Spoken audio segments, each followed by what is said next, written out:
You are now listening to the Q&E Podcast. Is this what you want? Huh? Is this what you want? Well, come and get it, goddammit! What's up, everybody? You're listening to the Q&E Podcast. You're here with your boy Q Hicks right now. I got Edgar on the other line. Edgar, tell the people what's good.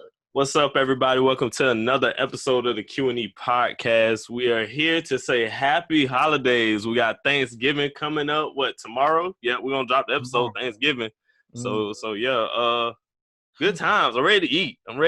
It is. Shit came up quick as hell, bro. Been a long year. Yeah. Thanksgiving really snuck up on us. Christmas too, really. But, bro, we're in November, end of November, man.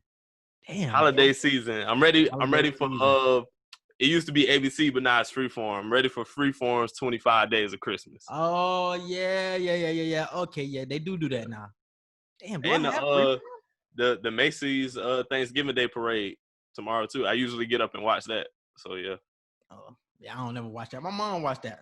I don't even know if it's good. I know it's pretty good. It's pretty good. Like, you should watch it one year and just, like, actually sit and just look at all the floats. Like, cause I actually been in person a few years Where is it at?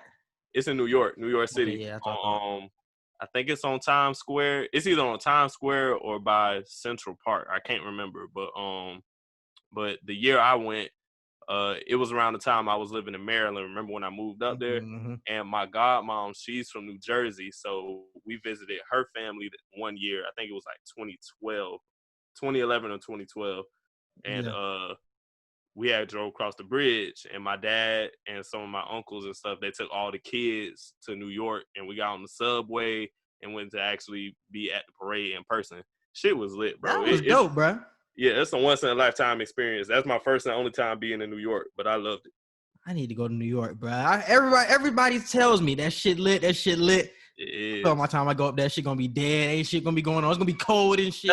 I feel like it's gonna be the worst. I was a kid and it was lit, so I can only imagine now, like us being able to go there. We grown now. It'll definitely be lit now. Yeah. All right, man. So before we get into the podcast, I just want to give a big shout out to Freddie Gibbs for getting this Grammy nomination, bro. Y'all know Freddie Gibbs is one of my favorite rappers, period. Probably my second favorite rapper right now behind Cole, bro. Got a Grammy nomination for his album, Alfredo. We're going to dive more into the Grammy situation in the entertainment section, but wanted to give him a huge shout out just for being nominated. And from everybody that I've seen on the nomination list, I think he going to win that thing, bro. Yeah, he going to win. I told you in the group chat, I was like, they might as well just send him the award now because he obviously the front runner for it. Yeah. We're going to dive more into it, though, but I'm hella excited. Hey, the album cover is hard, though. Like, the album cover, I seen a lot of people actually giving props to the album cover. Like, I was thinking that on my own, but I was like, ain't nobody else probably peeping it like me. And I seen people on Twitter actually talking about it. I was like, I like it. I was about to cop a shirt, too. I don't know if I'm still going to cop it now, but yeah, that shit fire, bro. That shit definitely fire. But yeah, man, let's dive into the NFL, bro. Had a lot of shit happen this week. But I want to start off with this Rams versus Bucks game, bro. You know we got to start off with it. The Bucks, I feel like they starting to get exposed. Or Brady at least starting to look a little old, bro. Something going on over there, bro. Tell us, give us some insight. What's going on with Tampa Bay? We are a roller coaster, right? Real deal. That's the only way to say it. We have our ups and we have our downs. That game against the Rams, definitely a down. That was honestly, it wasn't a burn the tape game like how it was against the Saints a week or two ago. That game was a burn the tape game. This wasn't even that type of game. It was just really we just kept shooting ourselves in the foot, like in the worst moments. And Brady just making the mental errors he was making. I was shocked. I'm like, I get the age factor, but it's like, bro, mentally, you still that dude now. Come on now. Like physically, I get it. They got to protect you more because you weren't mobile to begin with, but you're really not now. But some of the mental errors he was making, I was just like, bro, you slipping. And then Mike Evans getting locked up by Ramsey. I'm like, this is crazy. And it was just all around. I was just like, bro, how are we not leading right now? Like, it was just, it didn't make sense. So the Buccaneers, they're still my favorite to get to the Super Bowl out the NFC. But would I say they're the best team right now in the NFC? No. I still think they're a top 3, top 4 team. But we just didn't play like it at all against the Rams. I was very upset. But shout out to the Rams, though. They defense damn near the best in the league, it's not too wild to say that. It's not. But it's funny because my biggest takeaway from the game, bro, wasn't even the Bucks as a whole. It was really Brady and Belichick popped in my mind as well. Because we have to stop having the conversation of who deserves more credit for those Patriots dynasty, and for their run. Because it looked like they really needed each other, bro. It wasn't just a Brady type thing. It wasn't a Belichick type thing. We see how both of their seasons are going on right now. Brady has a stacked roster and still is losing games where you feel like, damn, Brady should be pulling through, but you still see the mental errors. And we see what's going on in New England right now without Brady going on, without Brady over there. So it's just like they really needed each other for that run to continue and for that run to happen. So we have to stop. We had to dead that conversation, but they needed each other. And Todd Bowles, I was really questioning his defensive methods throughout that game. Todd Bowles deserves to be a head coach in this league, and he's an amazing coach defensively for us because we still have a top defense in the league. But throughout the game, he was just playing a lot of zone, and I'm like, these Rams receivers aren't really that good to where you have to play zone the whole game. You could damn near man up with them at least 60% of the game and be okay.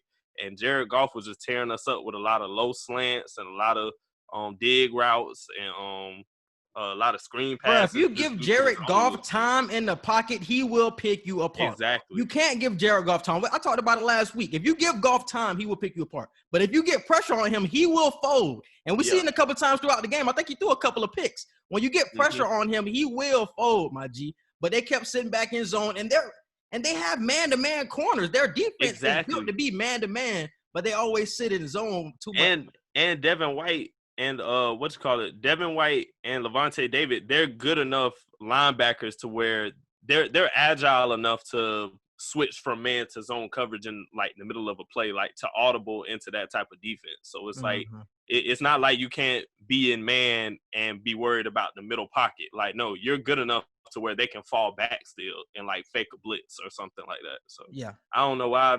I just had a lot of question marks for Todd Bowles throughout that game, but no slight to him at all throughout the whole season other than that one. Because the defense still played well, in my opinion, or well enough to win the game, I would say. They still played well enough to win the game.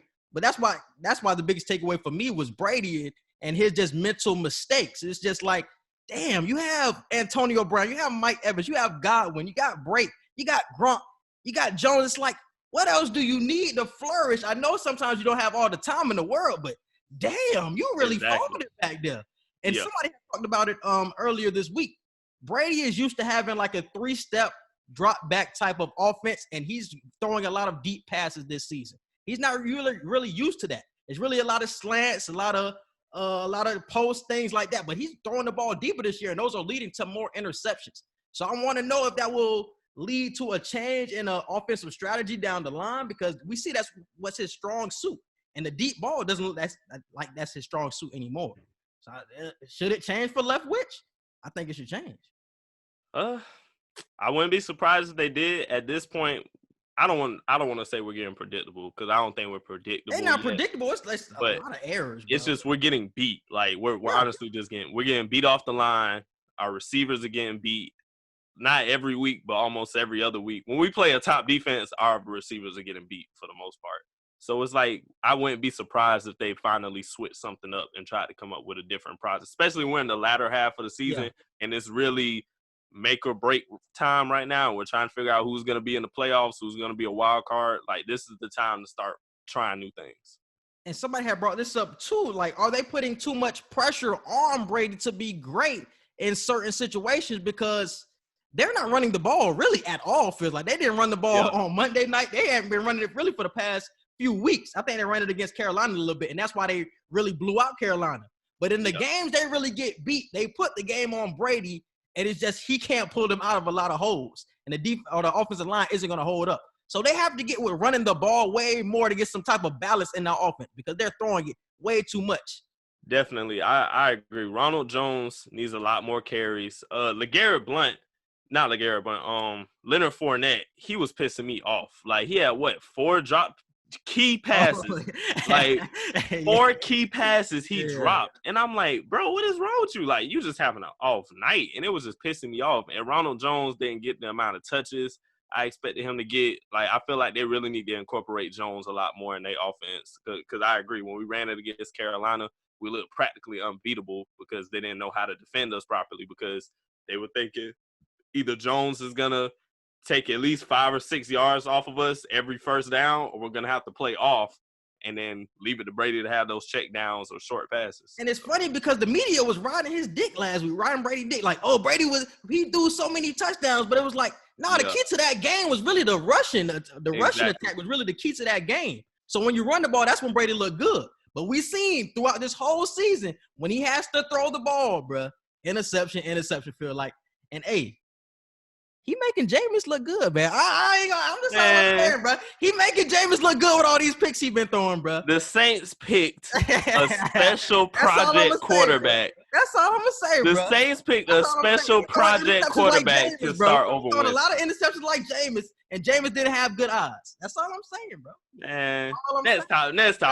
That's all I'm saying, bro. Next topic. I don't even know who are we talking about. I don't even know who you talking about. I don't know who you talking about. I ain't had the Saints on my docket, but Saints, y'all did my man dirty, bro. I ain't like the way y'all did my man Jameis. Y'all know he a way better quarterback than that nigga Taysom Hill. Y'all tried the hell out of him. And Kobe had tweeted it. It felt racist. I didn't like the way y'all did my man at all. I did not like the way y'all did it. He had a good game. I'm not going to take that away. I'm about to say, are we really for that? Act like he didn't have 3 touchdowns? Whoa. We're not going to act like he didn't play against the Falcons now.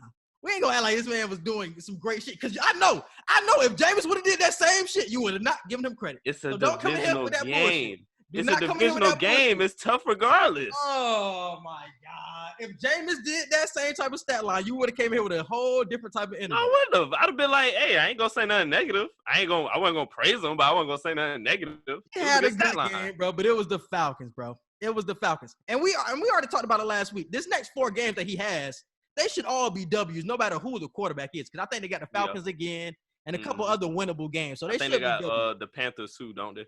I think they got the Panthers somewhere in there. So he should get W's. But they really simplified the offense, just like they would have did for Jameis.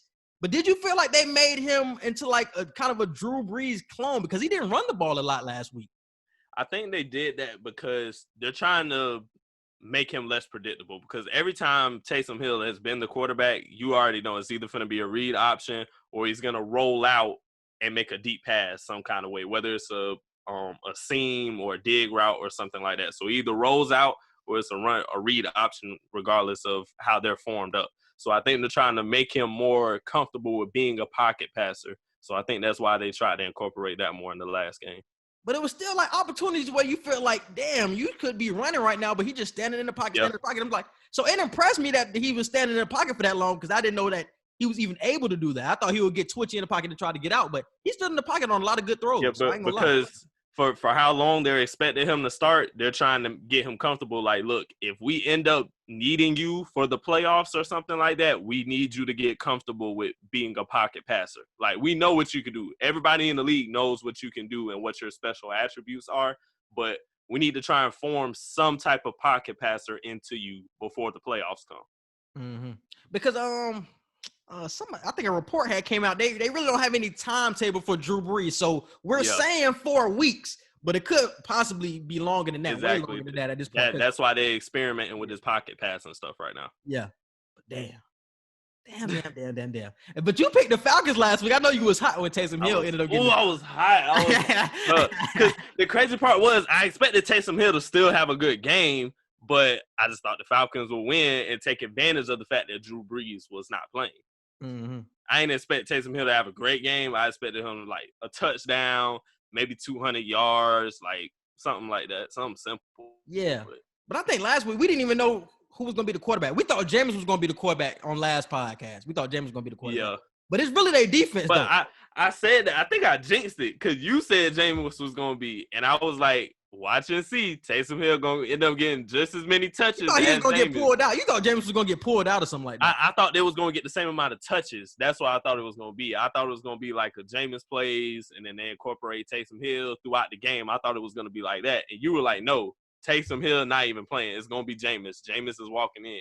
And we were both wrong. They was like, nope, he finna go ahead and start for the rest of the season. I was like, damn.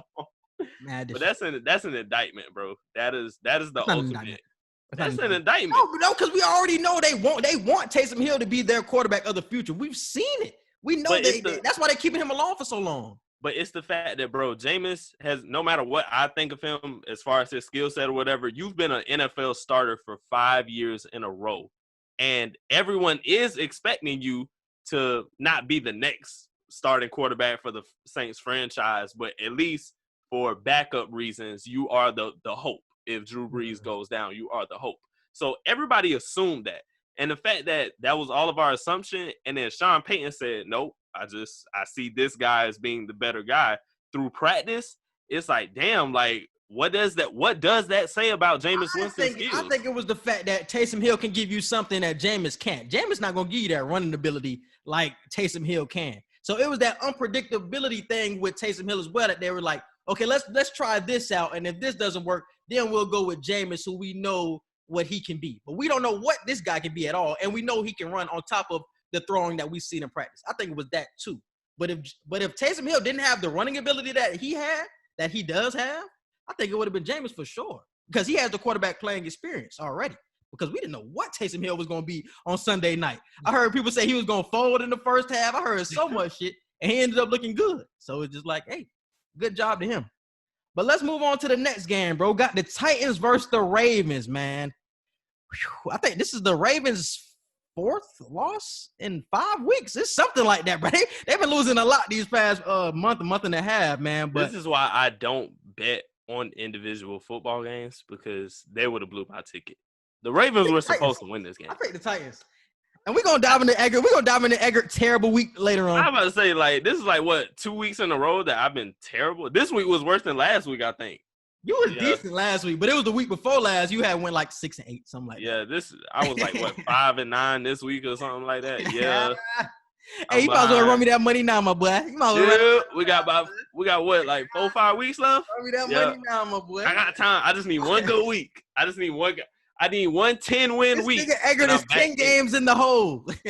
I need 1 week where I win about 10 or 11 games, and I'm back in. This nigga tripping. All right, bro. So how you feel about the Ravens, bro? Are they in trouble? Because I said it last week. I don't think they're making the playoffs, and they lost again. And so I really don't think they're going to make the playoffs. So do you think they're in trouble of missing it at this moment? I don't think they're in trouble of missing the playoffs, but I do think they're in trouble of not making it far. Like, it's very possible that they can make the playoffs and lose the first game that they have to play. So I say they're in trouble in that aspect. But as far as making it, no, I still got faith in them to make it. They're still, in my opinion, the second best team in that division, regardless of what the records say. I feel like they are still the second division. Best division. Yeah. I thought your ass meant conference. I was no. Whoa, boy, you tripping. Dude, AFC North, they still the second best team in that division. So I see them being able to secure a playoff spot. I don't see it going far at all. Hope for Lamar Jackson and them next year, because this year is not y'all year at all. I thought it might have been, because early in the season, I said they were one of the top 3 teams I had making it to the Super Bowl out of the AFC, but that's definitely not what it's looking like. I have nothing to say. I said it all last week, bro. They're in trouble, bro. And it's a collection of things. I'm not even going to put all the blame on Lamar, because Lamar had a good game last week. I'm not even going to put the blame on him. It's a collection of things. The defense just isn't as strong as it was last season. And I think Lamar is pressing more than he did last year. I think he has like that MVP pressure that he wants to live up to expectations so much that he's pressing and he's missing throws that last year he was making, and he was coming through in the clutch. And they have really tapped into the running option, the read option, things like that. Like, he ain't getting as many yards on the ground like he was last season. And once you can contain that and just make him a thrower, he's a limited quarterback at this point. Like I said, he's still good, still a great quarterback, but he's just not living up to expectations like we thought he was. He got to get over that hump. Like I said, like 2-3 weeks ago, he has to get over that hump. The league has figured you out, and now what are you going to do about it? That's the answer that we need at this point. What are you going to do about it? Yeah. And I really think I said it earlier in the season. I think we were comparing him and Patrick Mahomes earlier in the season. I was like, I really think it's personnel as well. I'm not going to put all the blame on him. Oh, yeah. When your number one receiver is Marquise Brown, and I think Marquise Brown more of a deep option. I don't think he should be your number one, really. I think you need somebody else beside Marquise Brown. I think you need somebody more dynamic, because you got Willie Snead. You relying on a Dez Bryant to be a valuable option when he coming off an Achilles injury. It's like, he needs more help on the outside than what he's getting. He has the tight ends. We already know that he can get it to the tight ends, but he needs more weapons on the outside. And I think he can make those throws, but he has to have those type of weapons to really flourish, in my opinion. But he has enough. But I still don't think they're making playoffs, though. Because right now, they're sitting at 7th in the AFC. So if the playoffs were to start today, they wouldn't be in the playoffs. Crazy, bro. Wait, don't they have my 17? fault. 8. They 8. Yeah. They're 8 right now. Yeah. So they wouldn't make the playoffs if they started right now because they'll be 8th. Mm-hmm. Because we talked about it before. The AFC is stacked, bro. Yeah. With 6-3 and 7-3 teams. The Colts 7-3. The Browns 7-3. Even the Raiders are looking better than the Ravens, and they 6-4. Who else you got? You got the Titans 7-3. The Titans. You know what I'm saying? You already got the Steelers, the Chiefs. What the Dolphins record is? Dolphins 6-4. Yeah, I was like, they could low key sneak. You know what I'm saying? So you got teams like that you got to battle with in the AFC, and it's just like the Bills 7-3. Yeah. So it's like, and that's like 8 teams we just racked off, and the Ravens are at the bottom of that. And it's like you really got to climb up and really have to turn it around if you want to make a run in this playoffs or just to get to the playoffs. So man, we didn't expect this coming into the season at all. Whatsoever. At all, bro. It's gonna go down for Lamar as one of those. This is an experience year. This is an experience year. Yeah, this is an experience year. I don't want to call it a trash year. I was about to call it a trash year, but he's putting up better numbers this year than he was last year. That's the funny thing. But it's just like they're not putting up the wins. You feel what I'm saying? This is a lesson learned season. Exactly, bro. Exactly. All right, bro. Let's get it. Next game. Chiefs versus the Raiders, bro. My favorite game of the week. I thought the Raiders was fun to pull it out, bro. Oh my goodness, they were so cool. You picked the Raiders too, didn't you? This is the second time this happened to me. Because I picked the Jets to beat the Patriots a couple weeks ago, and it damn near happened. And then Cam saved the day. And then what happened this time? The Raiders damn near did the impossible 2 times and almost beat the Chiefs twice in the season. Facts. And Patrick Mahomes saved the day. It's funny because when the Chiefs got the ball back, everybody in the world knew what was going to happen. It's like you gave that man too much time to drive down. And he got down there in like 50 seconds. It was quick. 5-6 plays, it was a touchdown. That was way too easy, bro. Way too much time, Way too easy for that. You got to get that man 30 seconds, 1 timeout. Yeah. And that's still a stretch. That's still a stretch. That timeout will make it a stretch.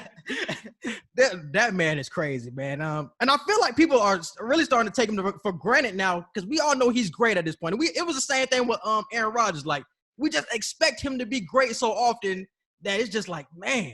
It's like, man. Yeah, so I'm saying like you were like we wasn't even impressed on Sunday night. It's like, yeah, that was a great drive. But nobody was impressed. Nobody was like, oh, my goodness. Like, we're just expecting this at this point. Yeah. And that's a testament to him being so great. But it's just like, man. It's like that with the athleticism with Lamar at this point now, too. It's like, okay, we know you can shake everybody in the league. We know how elusive you are. We know you're damn near the closest thing to Michael Vick we've ever seen since Vick. Okay, all the hype done died down now. You're in your 3rd season.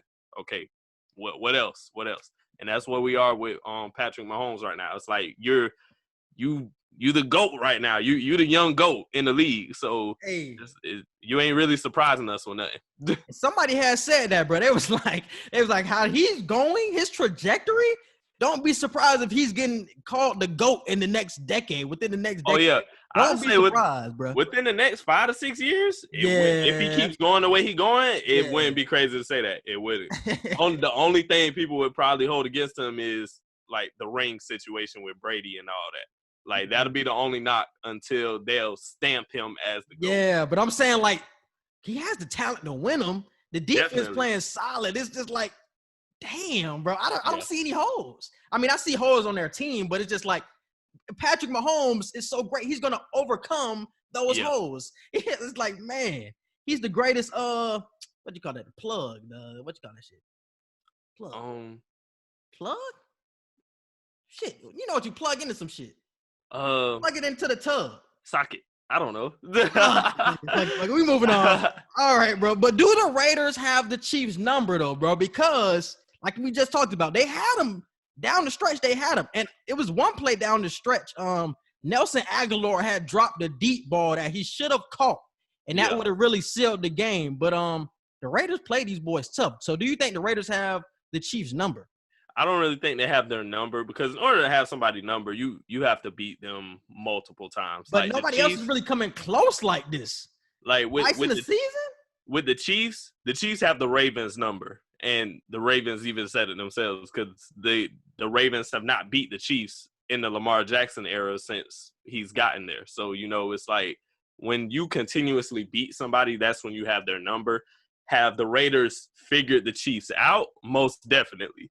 Excuse me. They figured them out, but I don't think they have their number yet to say that, like, yeah, we can definitely, like, continue to do this every single time we play them. I don't think it's like that yet. But I would say this. They are the biggest threat to the Chiefs in the AFC, though. Biggest threat. And I think because the way they're set up, they're set up just like the Chiefs in terms of the offense and the defense.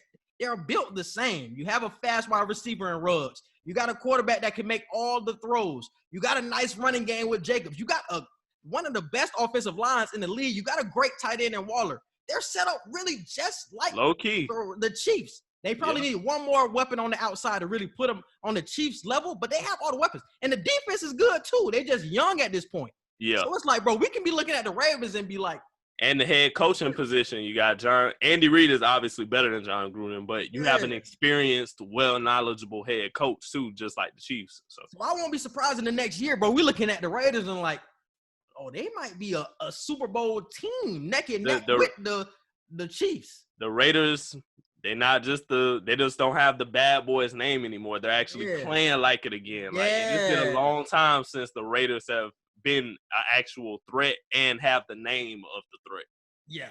And this is real. And this is just a testament to John Gruden. I want to give him his flowers as well because got a lot of criticism for the Amari Cooper trade. Got a lot of criticism for the Khalil Mack trade. And at the moment, they did look like stupid as hell trades. I'm not going to lie about that. But the way the team is coming together right now and how they looking – and how they're set up for the future, I'm like, the Raiders gonna be something special, bro. I still criticize both of those trades, especially the Khalil Mack one. It's like I don't think you can, even years later, like we'll never look back and say that was a smart thing to do. But he's just very blessed. He got from that. He's just very blessed that it actually worked out because that's a situation where, like, if you shoot a stupid shot and it goes in, nobody's going to say anything years later because the shot went in. But if you missed it, you weren't going to hear the end of it. And I think that's what it was with John Gruden. It's like you gave away a generational talent like Khalil Mack and you give away Amari Cooper around the same time. Like, man, you better have the ultimate mastermind plan for the next 2 years. Otherwise, we looking at you like, yeah, you got to go. But this is the thing, bro. He turned those picks that he got from the trade into great pieces. I think Josh Jacobs was a draft pick that they got from the trade. A couple of corners he got from a couple of those trades. So it's like you built a great team with those picks because you can't just win a championship with a wide receiver and a great defensive end. You can win some games, but you ain't going to win nothing crazy, no championships or not be on that level. So he made it and he turned it into something special and set up. It's set up for the future, bro. So shout out to John Gruden. And I do think they have the Chiefs number. And I think if they see them in the playoffs, we can be having a real conversation about the Chiefs going home. I think they're the biggest threat to the Chiefs. I really do. All right, bro. But let's dive into 2 Wild Wednesday. Yes, sir. This was a good week. I liked a lot of these. I was like, ooh, I don't know about that one. You had a couple of them. I was like, I don't know. All right, bro. Let's dive into them. The first one. Taysom Hill is the Saints' future at quarterback. Too wild or not too wild? What did I say for that one? I think I said too wild for that one just because when you say the future at Saints quarterback, I'm thinking like for the next decade or so, this is going to be a quarterback. So obviously, no, Taysom Hill's 30 right now. So he's definitely not a permanent solution. He's temporary solution right now. He can get you through the rest of this season and maybe a possible chunk of the following season until they figure out who they want to trade for or who they want to draft at quarterback. So he's that type of quarterback that you can be like, okay, we can definitely work with this for at least a season and a half. But after that, it's like, no, we have to have our next guy come in at this point. Completely agree. Too wild. I agree with Eggert on all points. The age and just the style of play. I feel like they're going to start running him more, and I don't think he will last or like definitely not a decade. Definitely not a decade. Yeah, no. So a couple of years we can be seeing out of Taysom Hill, but he's not the future. Because that's what you're looking for. If I'm Sean Payton, I'm looking to draft a quarterback or trade for like a 1 or 2 year vet that's already in the league that I can look at and be like, for the next 10 years, you can be our quarterback. That's what I'm thinking if I'm Sean Payton. Completely agree. And Sean Payton is somebody who wants to work with somebody who has a lot of talent in the back or with the quarterback position. So I feel like he's going to try to draft somebody soon that can be the real future of the team. But Taysom Hill is a solid short-term solution for right now. Next one. It's time to bench Carson Wentz, bro. Too wild or not too wild? Not too wild. We don't even got to spend too much time on this. We've seen it. It's been happening over and over again throughout the season. It hasn't been every week, but it's been too consistent. It's been too consistent to see a starting quarterback play this terrible. I get it. The talent around him isn't all there. The O-line does have injuries here or there, but if you have the hype that you have as Carson Wentz to still be some type of a generational talent, you got to overcome something, and he's not really overcoming anything, and he's not playing well at all on any level, honestly. He has a game where he may throw like 2 or 3 amazing passes to make you think, oh, he still kind of got it. But other than that, nah, can't agree. It's just the turnovers for me, man. It's just like, man, because like you just said, he throw a pick at one play, then he throw a tremendous play, throw a tremendous throw. And you're like, okay, that's the Carson Wentz that we know. Exactly. And then the next play, he back to throwing some dumbass shit. It's like, Carson, bro, which one are you? Which one do you want to be? Exactly. You're up and down at this point, bro. What was the percentage of the last one, and what was for this one? Oh, for the last one, it was 56% not too wild for the Taysom Hill one. So they think he can be the future, 56%.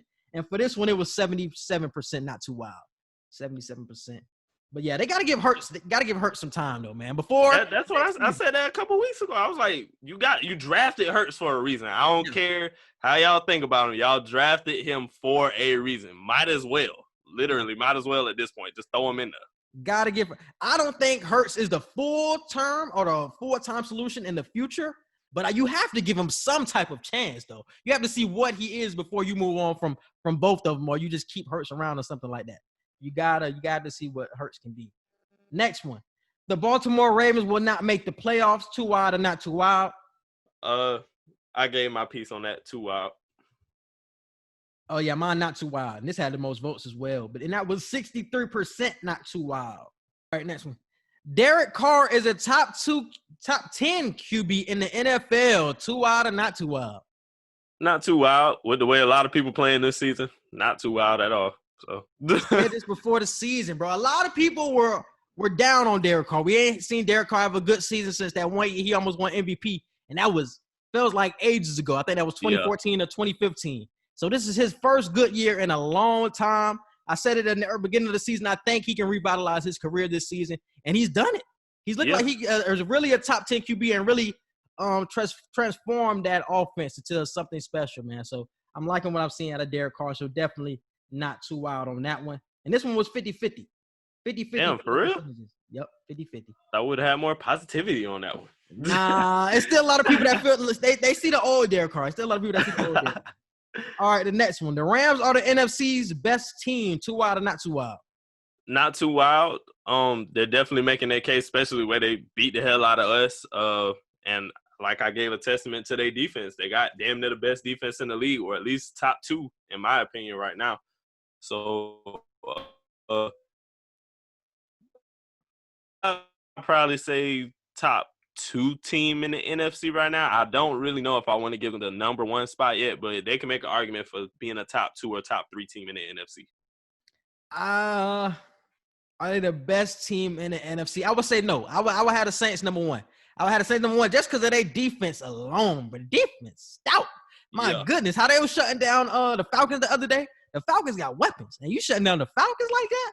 It's like, man, so I got to give it to the Saints right now, even though the quarterback position is what it is. I think when Drew Brees get back in there, they're going to be the best team. I think they're the most complete team, got the best running back in the NFL, so I'm going to give that to the Saints. So definitely too wild on that one. And that was another one, 50-50. Dang. And the next one. The Steelers are overrated. And what I mean by overrated is not as good as their record. Too wild or not too wild? too wild. I seen somebody make a post about this on Facebook, and they were like listing the trash teams they played, the good teams that had injuries and all that type of stuff to try and make it look like a cupcake season. I'm like, man, at the end of the day, it's hard as hell going undefeated right now. It's hard as hell to do that. I don't care what team you are. I don't care what teams you play. You're playing professional athletes at the end of the day. Everybody is top talent at the end. No matter how trash the Browns may be, no matter how trash whatever team may be, you playing NFL talent, and anybody can win on any given Sunday.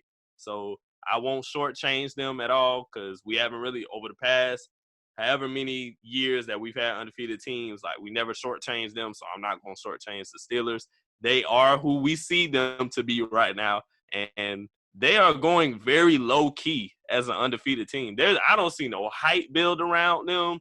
I don't see no like bunch of social media people like bandwagon in the Steelers. This might be one of the most low key undefeated teams like we've ever seen.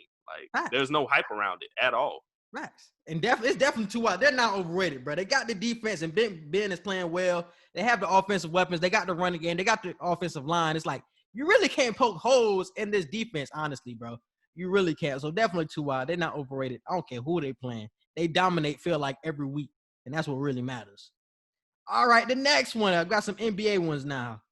Trae Young will win NBA MVP in 2021. Too wild or not too wild? No, too wild. Not too wild. No, you tripping. Not too wild. No, bro. No. Not too wild. Do you see this team?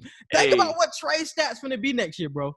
Think about what his stats going to be. I love Trae. Ice Trae the gang. I love Trae.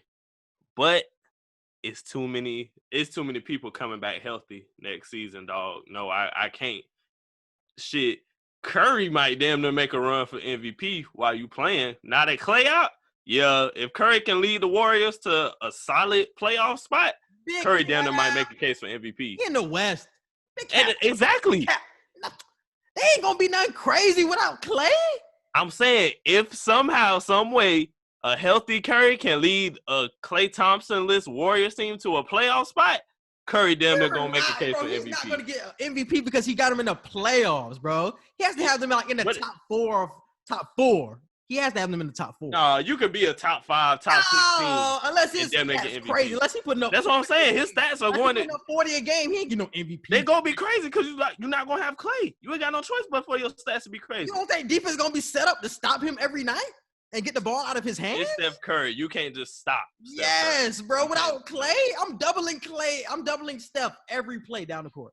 Making Kelly Oubre make a play. Make a play. My counter argument to Trae is that I'm not going to say Curry is going to win it, but Curry is definitely going to be a top candidate for MVP next season.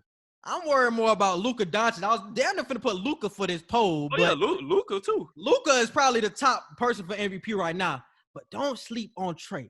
Because the team, oh my goodness, this Hawks team is stacked, my boy. Now, I will say that the Hawks team is stacked, and they are going to the playoffs. Like, we need to set that in stone now. The Hawks will be in the playoffs.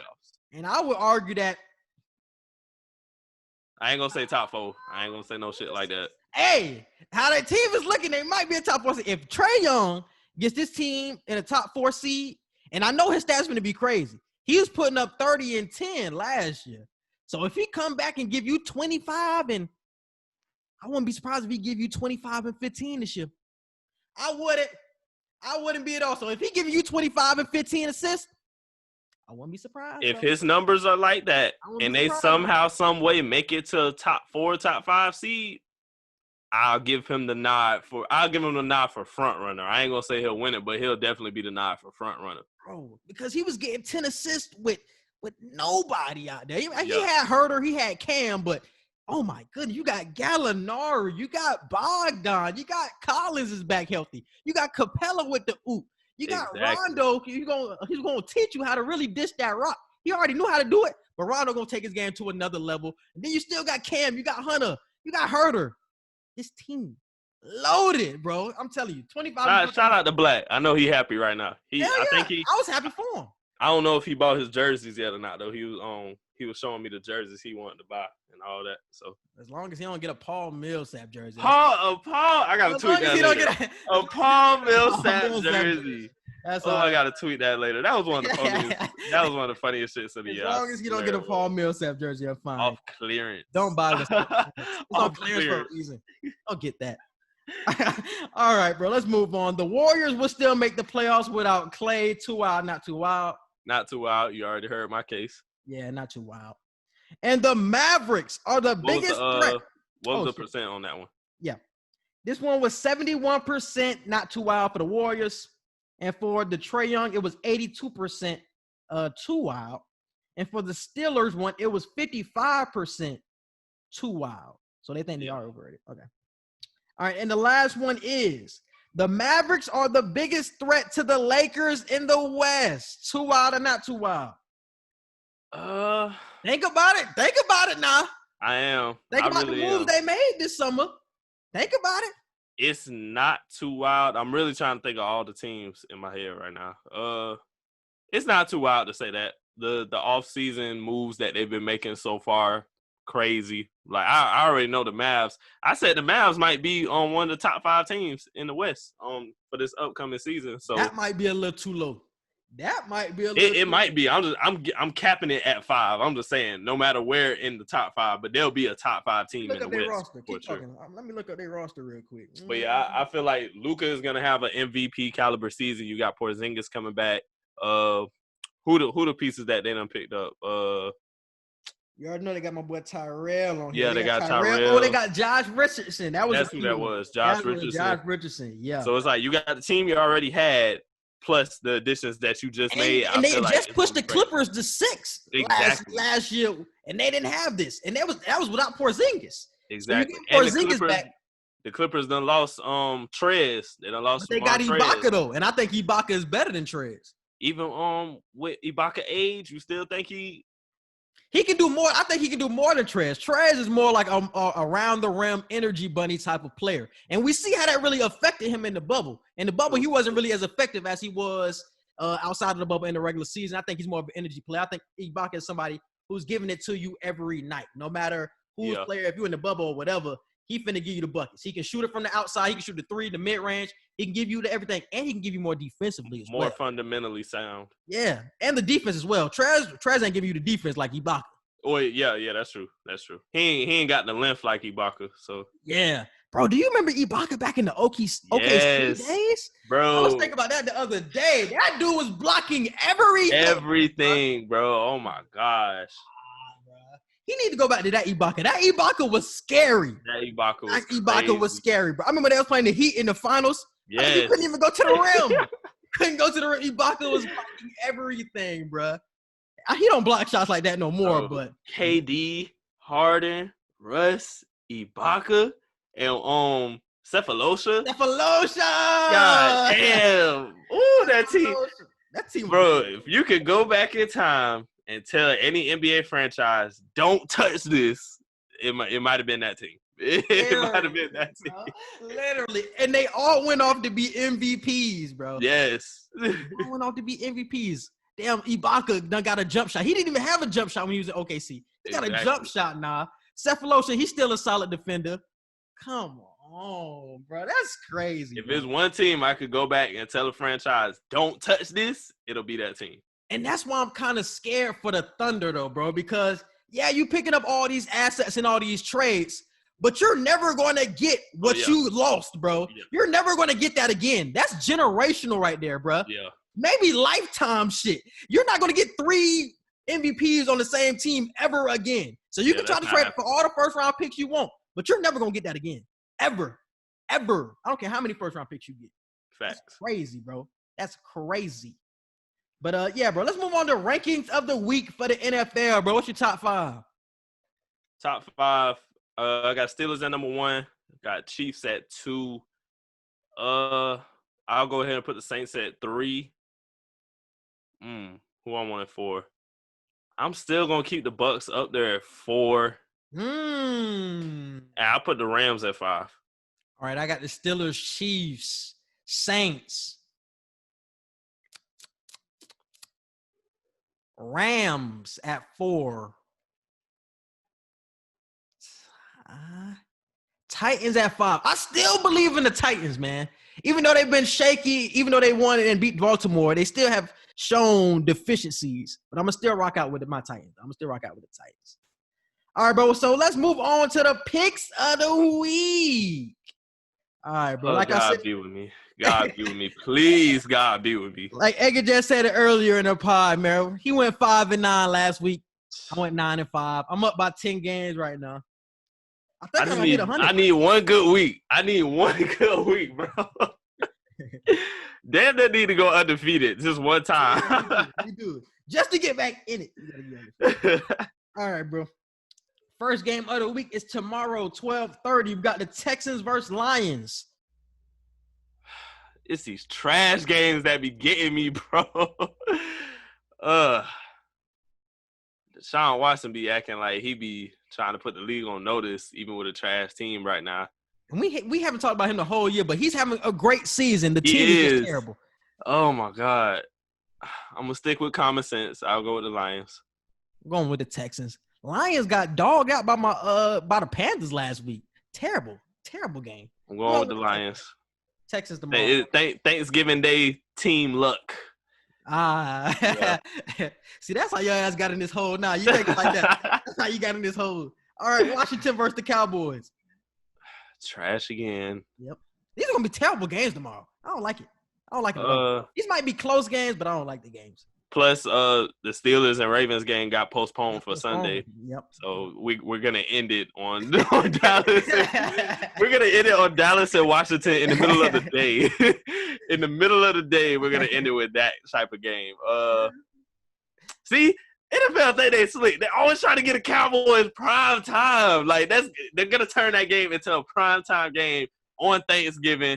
They're always trying to give the Cowboys benefit of the doubt. I don't like it. But I'm going to go with Washington. Washington for the win. Yeah, I got Washington too. Browns versus Jags. Browns. Cardinals versus Patriots. Ooh. I'll go with Cardinals.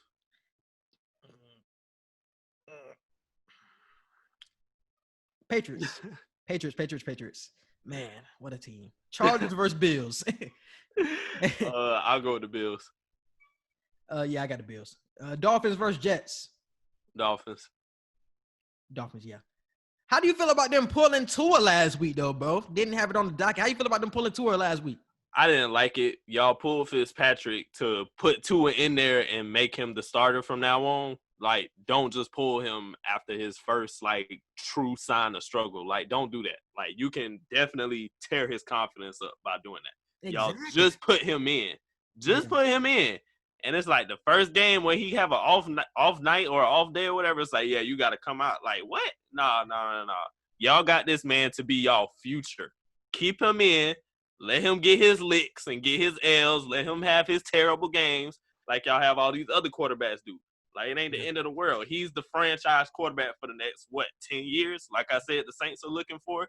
The Dolphins, y'all got Tua for, like, the next 10 years now. So just let him have his bad games. Get it out the way early. Yeah, bro. You got to go through the growing pains of the NFL, bro. Everything ain't going to be peaches and cream, bro. The first 3 games was W's. Now we see an L and you taking them out for what?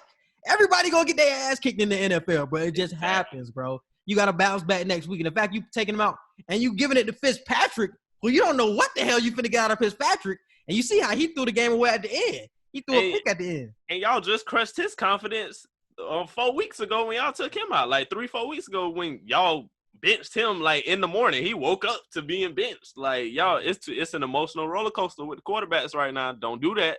Don't Stick start with that. Tua, bro. Do not stop with this shit. I don't even know why they pulled him. That shit was weird. And then after the game, you say, yeah, we're going back to Tua. Then why you pulled them then? Why you pulled them? Like, just keep them in the game, bro. Like, it didn't make sense to me. Next one, we got the Giants versus the Bengals. Oh my God. I'm going with the Giants. No Burrow, so I'm going Giants for sure. Going with it. I know. Common sense. Let's say go with the Giants, right? We're going with common sense. Giants have been playing well, though. They should be the one giving you confidence right now. Common sense says go with the Giants. So I'll go with the Giants, even though the Bengals don't have Joe Burrow. But somehow, some way, I feel like this will be an interesting game. Panthers versus Vikings. I got Panthers. Got Vikings. Dalvin Cook finna go crazy. Raiders versus Falcons. Raiders. I'm back to not picking Atlanta. I just need that to be known. I'm back to not picking Atlanta. The 1 week you pick them, they bite you in the ass. So whenever for the rest of the year, like I'm not picking Atlanta, just to let you know. All right. So yeah, I got the Raiders. The Titans versus Colts. Ooh, that sounds like a good one. I'm gonna go with the Colts.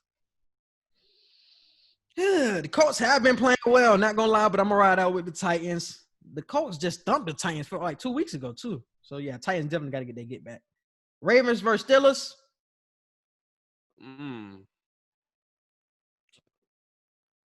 Steelers. Damn. Will the Ravens end the streak? Redeem yourself, Lamar. I'm going with the Ravens. The Ravens going to redeem themselves and shock the world and defeat the undefeated Steelers. All right. 49ers versus Rams. I'll go with the Rams. It's going to be a tough game, divisional game, but yeah, I'm going with the Rams. Definitely the Rams. Saints versus Broncos. Saints. Got Saints. Chiefs versus Bucks. Game of the week. I don't know. Game of the week. I honestly don't know why. This is going to go 2 ways. This is going to go 2 ways. We're either going to play very good and make it a close game, or we're going to play terrible and get our ass kicked. You see an L either way. No. If it's close, we're going to win. I mean it in that way. I'm going with the home team. I'm going with the Bucks. Definitely going with the Chiefs. Bears versus Packers. I'll go with the Packers. Yeah, definitely the Packers. And Monday Night Football, Seahawks versus Eagles. Seahawks. Definitely the Seahawks. Terrible franchise, Philly. All right. I don't think we talked about it yet, but shout out to the Toronto Raptors for picking the Tampa Bay area. Yes. Yeah, picking the Tampa Bay area for the Raptors to play this 2020-2021 season. They're saying it's a slight possibility that it could be a permanent switch. I doubt it. I feel like it's just going to be temporary until Canada get their COVID stuff situated and all that. It'll be crazy, though, if they did make it permanent and Tampa actually has a professional team. But let's soak it all in for this season, because you either got to choose Orlando or Miami. We haven't had a professional basketball team. That's crazy. I've seen a lot of love going to the Raptors. They were like, oh, man, I'm a Raptors fan. I'm like, whoa. What? Yeah. Who were you a fan of before then? I see a lot of people saying that just because they got love for the hometown area. Just the fact that we got a professional team. I just see a lot of people saying, yeah, I'm going to be a Raptors fan. Like, they're the home team. So we got a semi-pro team. Y'all ain't a fan of that. Oh, dang, I ain't saying that. Y'all ain't a fan of the semi-pro team that we got, but y'all a fan of the Raptors because they're going to be here for a year. A year? Yeah. I mean, I'll applaud it because they could have chose anywhere else. They're in the city. But yeah, they could have chose anywhere else and they chose Tampa Bay. So. All right, bro. Let's move on to the NBA talk, man. Really like the Lakers finna go back to back. I don't even know why we should talk about it that long. Montrez to the Lakers, Schroeder to the Lakers, Wesley Matthews to the Lakers, Marc Gasol. My dog Trez went to the other side of the arena. Hey, I was talking about this shit the other day, right? We talking about this shit the other day. I was like, this shit really felt like some Ray Allen going to the Heat type shit right now. It really felt like that to me. It really felt like that. It was like, because we see Pat Bev, his reaction was like, what the fuck? Like type shit when he left. And I was like, wherever you could have went to any team, but you went to the rival right next door? It's like, that's crazy. So that was some Ray Allen shit by me. One thing my cousin TJ, he tried to say that move was worse than KD's move. And I'm like, I don't know. I'm like, what? No. I don't know. How? Like, ain't nothing close to KD. Like, first off, you're not near the player KD is. You don't have near as much pressure as KD does. It's not the same situation at all whatsoever. So how is this move worse than KD's? Like, that blew me when he said that. Definitely not. But they definitely stacked coming into this year, bro. They man, what are they missing? What are they missing? They're not missing nothing. They're not missing nothing. They can go small. They can go big. They got Bron at the point. Only thing the Lakers need to do, stay healthy. Stay healthy, and you're going to repeat. That's it, bro. That's really it, bro. It's no other reason why they should win a championship. They're heads above everybody else. They really are. Stay quarantined for as long as you need to, and stay physically healthy as much as you can, and you can repeat. Yeah, that shit crazy. I don't even want to talk about them that long. Some interesting shit. We got Gordon Hayward to the Hornets in a surprising move. That man had opted out of $34 million from Boston and said, I want to get some money elsewhere long term. And Michael Jordan said, I'm going to give you that bag, my boy. So how you feel about the move? I kind of liked it because you got Melo over there. So having Gordon Hayward on the side of him, you got two great shooters right off the bat. And I feel like Melo, he needs to form into his defensive capabilities because we know that's a big question mark on him right now. Hayward isn't the best, but he's good enough to be that secondary defensive option. So I like the move Michael Jordan made. He usually sucks ass when it comes to making trades and making making draft picks. So shout out to Michael Jordan. I'll give you praise when praise is due. But a lot of criticism is coming on this move because it's like you're paying somebody $30 million who really can't stay healthy. And his All-Star days might be behind him, and you're giving him $30 million. So it's still a lot of criticism. But I feel like with the Hornets, we don't see I'm just going ahead and say it. We don't see playoff run or anything like that with the Hornets right now. I said it. I said it in that group chat. I see possible. Because you got to think about who's at the back end, bro. You got the Orlandos, they ain't scaring you. The Washingtons, they not scaring you, bro. You got hope for a seed. Seventh would be surprising, but you have hope for an 8th seed, of course. But other than that, you ain't really got too many goals that you're trying to hit right now. You're really just trying to build this franchise to be noteworthy in some kind of way. So that's why I wouldn't really worry about health with Gordon Hayward because it's not like they're just going to be playing lights out basketball to where you have to worry about it. I actually did like the move. It surprised me, but I like it because you're not going to get a lot of free agents to come to that city anyway, unless you're going to pay him some money. So you had to overpay for Gordon Hayward. It just had to happen. And he's still a star. He's still a star at the end of the day. Even though he can't stay healthy like he used to, I think he can still get back to that all-star level in the East when he's really the only star on the team. So LaMelo going to be running the show, but Gordon Hayward is going to be the main centerpiece of that team. So I like it for him. I think he can go back to the real Gordon Hayward. I don't think the last few years we've seen the real Gordon Hayward in Boston, bro. He was really affected by having Kyrie on the team, then he got hurt. Then you got Tatum. Now it's Tatum's show. And you got Tatum and Brown. You know what I'm saying? They got to develop. And then Kemba coming into the picture. So it was so much added in, bro, and it was so much talent that he was really pushed back to be a 4th option in Boston. It was so much athleticism around him to where it was like, like you said, you like the 4th, 5th option damn near at this point. So he was phased out there. He was phased out of Boston, bro. So he had to leave. So he can be back to being a 1 or 2 option in Charlotte, bro. And I like it for him. I really like it for him. And I like it for the young team because they need some type of winning experience. You can't be trash all your life. You cannot be trash all your life, my nigga. Win something. Win something for that city of Charlotte, man. So you got Melo. He going to put people in the seats. And just give us some type of hope with the city. You feel what I'm saying? Give us something, man. Give us something. Yeah, other than the cool-ass colors and the logos, just give us something. Give us something, my boy. Jeez. All right, bro. I want to talk about this John Wall trade situation, even though the Wizards say they're not trading him. He did say he wanted to request a trade from the team last week. Yeah, it was definitely last week. So how do you feel about that situation? And do you see any landing spots for him if he was to get traded? I'm not surprised that he wants to leave because John Wall is at the point in his career where it's like, hey, I'm getting up there in age. Yeah, why did he want to get traded? I forgot why he wanted to get traded. I feel like he just wants to win. Oh, because he heard his name in trade rumors. He heard himself getting traded with Russ, so he's like, oh, y'all trying to trade me for Russ? Oh, no, I want to get traded, period, now. And then that's why he requested a trade. But I still feel like John Wall probably wanted to leave regardless because he at that point where he ready to win. Like, who wants John Wall?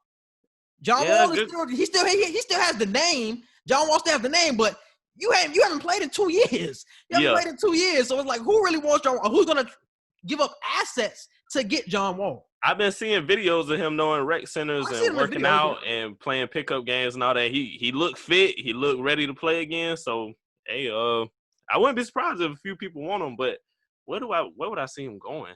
It's the Russ thing for me too, though, bro. Not a lot of landing spots. It's not a lot of landing spots. I can't think of nowhere. Him and Russ, it's like it's hard right now. It's hard to think of a landing spot. Really New York is really it at this point. New York is really the only landing spot for me. We talked about it before. Maybe the Magic. Didn't Dragic get traded from Miami? Nah, he's still there. He got re-signed. He got re-signed. That's what it was. I thought he got traded. I don't know why I thought I seen trade by his name. Re-signed, bro. So yeah. And I think the Wizards kind of saved John Wall in a way because I think he would have got humbled. He would have got humbled if he would have seen the offers that was coming in for him. He would have got humbled and be like, damn, niggas really don't want me like that? Like, damn, that shit would have hurt. So I think they saved him by saying, no, we ain't trading John Wall. We're trying to build around John Wall, all that GM speak. So I think they saved him in that way. But I don't think he would have got that many offers if he would have still been trying to press the whole trade thing. Right. All right, bro. Now I want to talk about ATL, bro. The Hawks, we already talked about before, are loaded. They got Bogdan. They got John Collins. You drafted Big O. You got Gallinari. They have so many people. They got Rondo. Got Chris Dunn. You got the ringleader, Ice Trader Gang. You got Trae Young. You got Capella. I just named damn. You got Cam. You got Herter. You got Hunter. You damn near named the whole roster. Like I named the whole roster, and the whole roster is stacked, bro. So what are your expectations for this team next season, and do you see any pitfalls for them? My expectations for the Hawks probably I'll say a 6 seed. Probably no higher than a 6 seed. If they go any higher, that's great. They just exceeding expectations at that point. I feel like the expectations for the Hawks are to be a playoff team, a solid one. So I'll give them the 6 seed. Trae Young definitely can make a case for MVP. I just don't see it happening, at least not right now, just because of how many people are coming back healthy and how stacked the West is going to be. I feel like there's going to be way more people over there making their case for MVP as opposed to Trae in the East. But I don't really see any pitfalls for them. I feel like, the youth factor of having so many young people still is a factor because you still have to grow into being that winning team. Even you with see any trades coming, though? You see any trades? Because 11 players that all want playing time. Not at the moment. I feel like this is a situation where we got to see it happen first. We got to see it happen because right now it's probably easy to assume that they're all going to want to have that main playing time, but I feel like we should wait and see a good little first chunk of the season to see how that plays out. And that was my main takeaway from everybody getting signed up to Atlanta this week. It's just like, where are the minutes coming from? Like, because Trae is going to get all the point guard minutes he can handle. Oh yeah, Trae going to be on the game. But it's going to be like a lot of people splitting minutes. Like John Collins, are you going to be splitting minutes with Gallinari? Or it's probably going to be Collins getting the majority of the minutes. But I'm pretty sure Gallinari wants some minutes too. Then you got Capella. But then you also drafted Big O. You want to get Big O some minutes. You got Cam Reddish. But you got Bogdanovich as well. So you want to give both of them minutes at the 2. So it's like at every position, it's going to be a battle of who's going to get the majority of the playing time, or are they going to split playing time? I think the big thing is minutes. It's just going to have to come down to, do you want to win or do you want to get your stats? I feel like that's what it's going to come down to. Are we trying to be a team that makes the playoffs and can fundamentally each play our role and just get as many wins as possible and try to have a good playoff run? Or is it going to be a situation where it's like, hey, I'm glad we winning, but coach, like, I'm trying to get in the game. Like, it's going to come down to the maturity of that. You got people in there like Rondo now to have that veteran experience to let people know, hey, look, you ain't got to have. I don't think Rondo going to be the one that's tripping. Rondo going to be solid with like, hey, mentoring, and I'm cool. Like, yeah, he's going to be the mentor in that situation. I feel like he's going to talk to them and be like, look, the goal is to win. Play your role. You'll have your moment. I promise you'll have your moment to shine, but play your role. It's so many great players on this team right now to where you might not have your best night 2-3 nights in a row, 2-3 games in a row. You might have to have that chill position for like 2-3 games. But this is a young team as well, though, bro. And the young team ain't really worried too much about winning. You ain't worried about winning. You worried about getting your numbers and worried about getting that second contract. That's what it is when you come into the league. So, yeah, you got Gallinari. Gallinari said he going to come off the bench. That's cool. But you pay him $20 million. You're paying Bogdanovich is young still. So you pay him, so he still want to get minutes. But you want to develop Cam. So it's really going to be put on Lloyd Pierce, the coach of the Hawks, to really decipher and really communicate to these players what's going down this season, bro. Because he has to do a good job of that. Because if he does it, I think we can see a lot of unraveling with the Hawks if that doesn't come together. But that's the only pitfall. They have the talent, but the minutes and the coaching really has to shine through for them to actually get to where I think they could get. And that's a top 4, top 5 seed in my opinion, because they have the talent to be up there. They really do. True. So they have to come together with the coaching.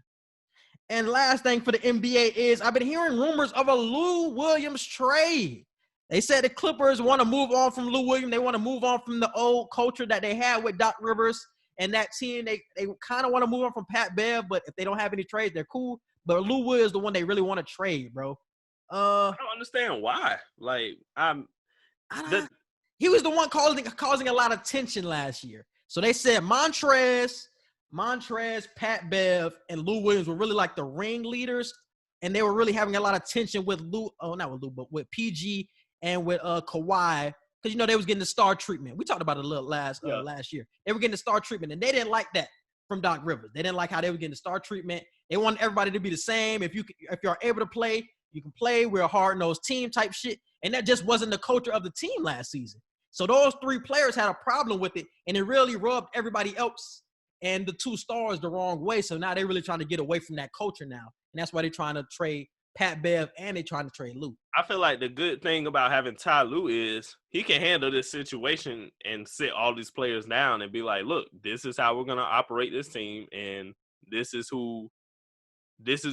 how we need our star players to act. Like, I feel like Ty Lue can do that perfectly.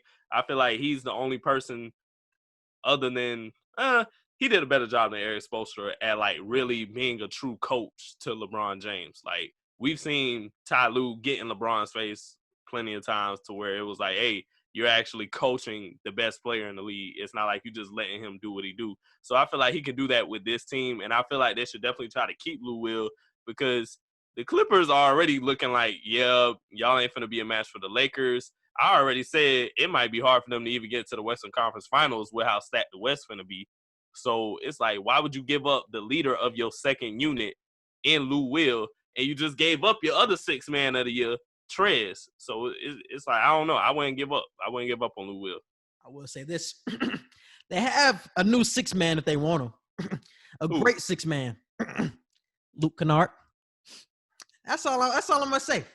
You looking like that, boy, but you sleep on Luke Kennard, bro. So if they get rid of that man, Lou, my man Luke Kennard will slide in and fill that position very nicely. You sleep on my man. You really sleep. And my man bigger.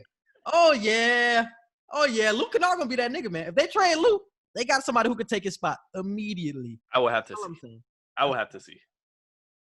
You're not the first person to say Luke Kennard. I think Easy told me about Luke Kennard, too. So yeah, man. We shall see. My man Luke. We shall see. All right, bro. Let's move on to social media wants to know. You said you had something for social media wants to know. Yeah, I think you probably seen it. Donovan Mitchell was playing Uno with his family, and he tweeted. He tweeted the question, and I think he added the Uno page, and he was like, "We all have a question. When you throw the card down and it's your last card in Uno, do you have to say Uno out?" And Uno added him and responded back, and they were like, "You in certain house rules, you can, but it is not required. The official games of Uno say it is not required." I personally feel like that's bullshit. You have to say Uno out. The same way you have to say Tunk out when you play Tunk, you have to say Uno out. You don't have to say Tunk out. I play with people, you got to say Tunk out. You ain't got to play Tunk out. You just put out your card. You ain't got to play Tunk out. Well, yeah, most of the time, yeah. Yeah, in middle school. That's what it was. In middle school playing Tunk, a lot of people I played with said Tunk out. Okay. But, yeah, as I got older now, you ain't have to say Tunk out. So now I'll scratch that. But Uno, you definitely got to say Uno out. Definitely. So who said they couldn't do they didn't have to say Uno out?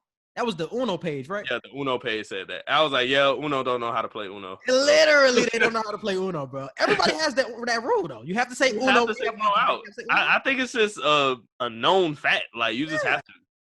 Did they just recently change the rules? I have no idea. They had to. They had to. They got a game called. No way we've been going our whole lives not knowing the real rules. And they got a game called Dose now. I'm like, y'all got to be changing rules because y'all making new games and shit. Dose? Like that might be the rules for Dose, but in Uno, you got to say Uno out. What do you say in Dose? Dos Equis? Get it? The drink. Boo. You're not gonna act like that wasn't funny, right? I know what Dos Equis is. That's the little boo. But yeah, bro, you definitely have to say Uno. Definitely have to say Uno out. But what is Dos? Dos suggests you have to have 2 cards to win? I don't know. I didn't play it. I haven't played it. Yeah. I just seen it in the store and I was like, what the hell is this? That's how I knew I was getting old. Oh, okay. That's how I knew I was getting old. I was like, what the hell is Dos? And it's the same company. On the Uno page. It's literally the same company as Uno. And it's just the new game is just called Dos. I was like, what? Like, I don't know what the fuck going on with them. All right, bro. Let's move on to entertainment, bro. We got a lot for entertainment. First, I want to hit off with this Dave Chapelle topic. Dave Chapelle was having beef with Netflix. What happened was Viacom did not fully pay Dave Chapelle for the Chappelle Show episodes that he put on Netflix, and due to them not paying him, he asked Netflix if they could take it down until Viacom pays him, and Netflix granted his wishes and took it down. Because this isn't the first time he's been put on streaming services. Right. But he's cool with Netflix, and he's been working in close contact with Netflix, so he can just call them and say, take it down. But it's still other streaming services that have his show up right now.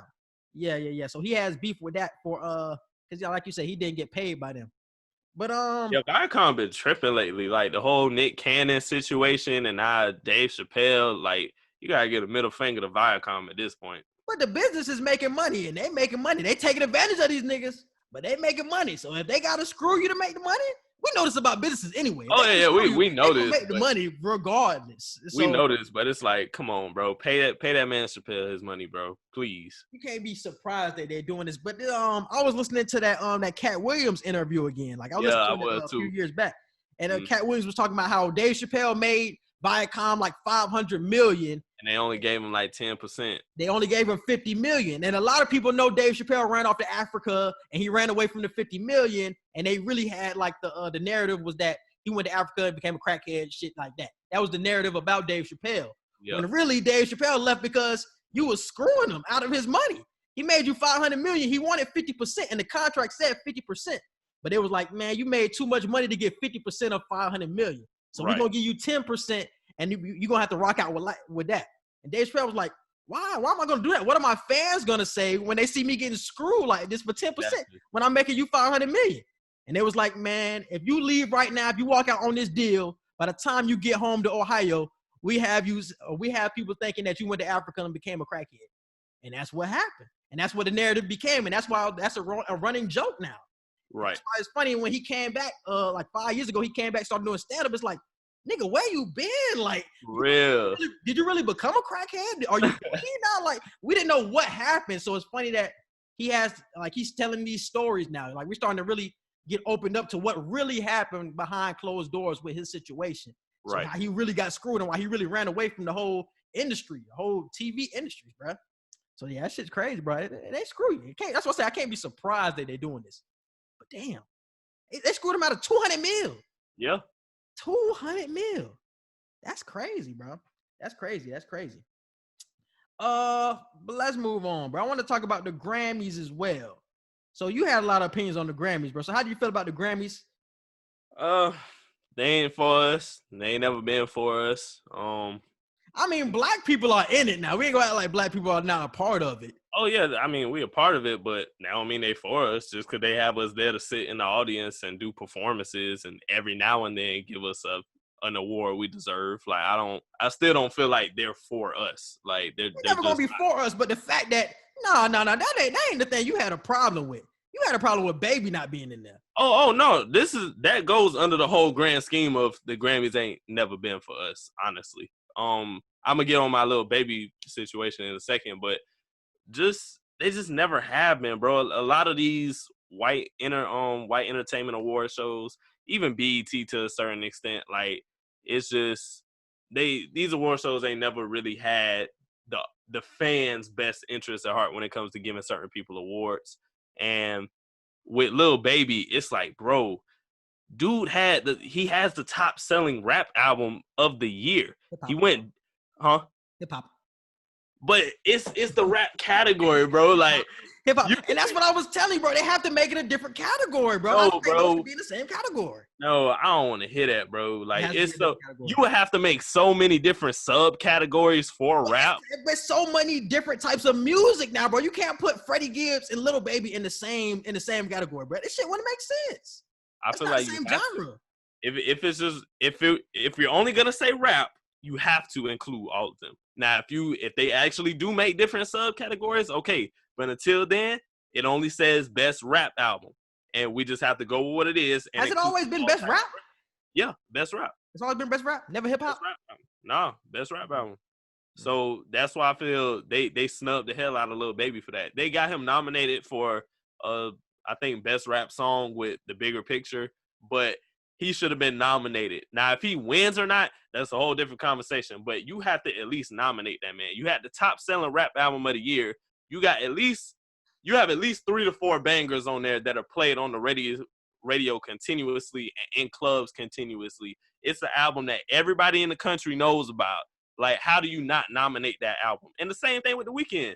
The Weeknd damn near had the hottest song of the year with Blinding Lights, and his album was amazing.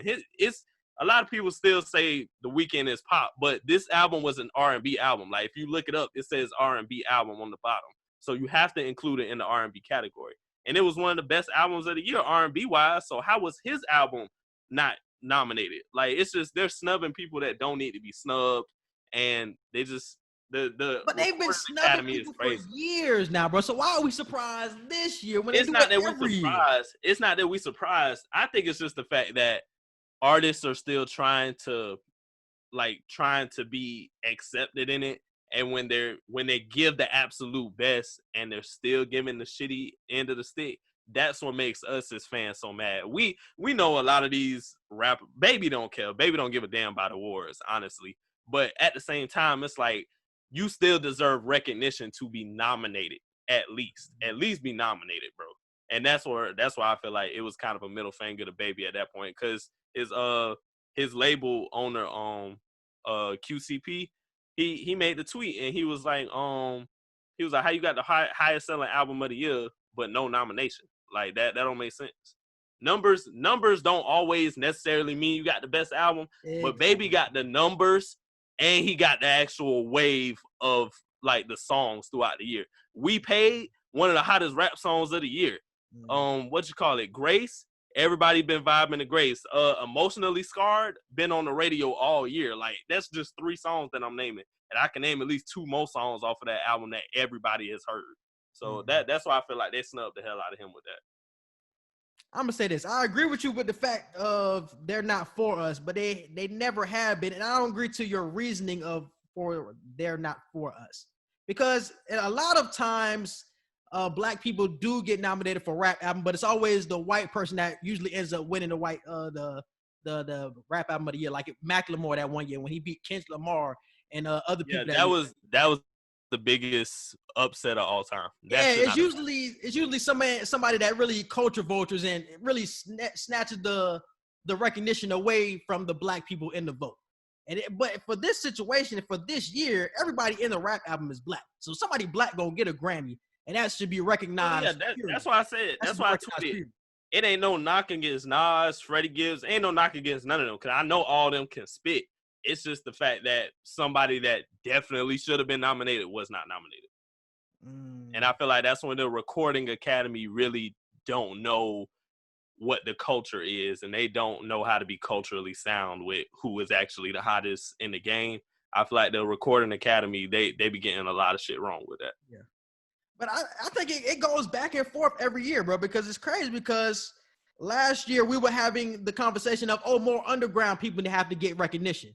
So we were like, man, since Freddie Gibbs should have got nominated last year for Bandana.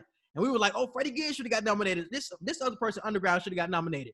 But we always give the highest selling people usually get the recognition in that, and they usually get the nominations. But this year, when it's all underground, you got Royce the 5'9", you got Freddie Gibbs, you got Nas' album really went under the radar. So everybody like that really underground, when they get the recognition, it's like, now you want to go back to what happened last year. So do you want it to be a 50-50 split between underground and who's popular? Or do you want it to be different categories? I think it should be different categories for things. I wouldn't be mad if they made it different categories. Like, just know it. Because this is the point. Somebody's going to have a problem every year when it comes to the Grammys. Oh yeah, it's going to be a problem. That's my point. Because if Baby would have been in and Freddie Gibbs wouldn't have been in, I would have been hot.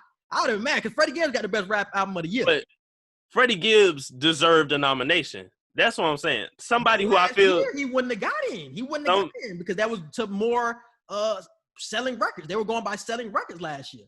And somebody I feel didn't deserve a nomination was either should have been Nas or Royce the 5'9". Have not heard a single song off of either of their albums. Didn't even know Royce dropped the album this year. No disrespect to Royce. I don't want nobody to think I'm calling Royce trash, but have not heard nobody. I haven't even heard anybody bring his name up and be like, hey, y'all know Royce dropped the album. I ain't even heard nobody say that all year. And we're in November. Like, we're at the end of November, and I haven't heard anybody say that. So the fact that he got critically acclaimed for a nomination, like, that's just the video that Eminem, that me and you shared and had seen. Like, Eminem even said he got a problem with the way people do that sometimes. Like, you have albums that are critically acclaimed to be one of the best albums of the year, and they only sold, like, this many copies. Like, what the hell? Like, who do y'all have in these rooms voting on shit like this? Mm-hmm. I understand the criticism, bro, but it's gonna be a problem every year, no matter who gets it. And that's why I think there should be different categories. If you split it up, for rap, hip hop, pop, R&B, shit like that, then we can get more people in there, and people people deserve. For the rap category, if you want to split shit up, it would have to be trap. It would have to be most lyrical. Yeah. It would have to be. You're gonna have to have so many. Put trap and hip hop. I feel like you can put trap and hip hop more in a box than you can do. Because rapping is different than the hip hop shit. Like, I put Lil Baby, the Future. That's all hip hop to me.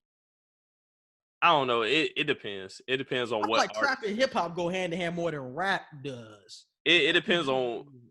It depends on what artist like you try to categorize in each box at that point. Mm-hmm. Like, cause what box would you put Uzi in?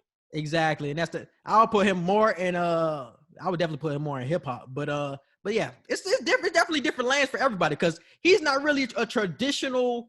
He's not traditionally a trap rapper. I don't know what he is. He's a rock star. He's That's a rock star. I don't know really what to put him in. So it's like it's definitely like you would have to create him. People like him, Juice WRLD, RIP Juice WRLD, like people like that, Trippie Redd. You would have to put them in their own totally different type of rap hip hop box, and we wouldn't even know what kind of rap would you call that. Emotional rap, like emo rap, rock star rap. Like, what kind of name would you give that? But we have to break out of the mindset of just it's only one rap. It's only one rap, and we got to stick with everything. Got to be like this. Everybody got to be like that. Now, I agree with that. Categories. I agree with that. Categories so everybody can get their recognition. Like, so pop, R&B, and soul or whatever. So it got to be split up because it's going to be a problem like this with the Grammys every year, bro. Every year we have the same type of conversations. So last year, Freddie Gibbs didn't get on there. People were upset. This year, Lil Baby didn't get on there. So it's like, which one? You really can't be happy either way. Is what I'm basically saying. A lot of people spoke out on it. The Weeknd, he tweeted. He tweeted the other day.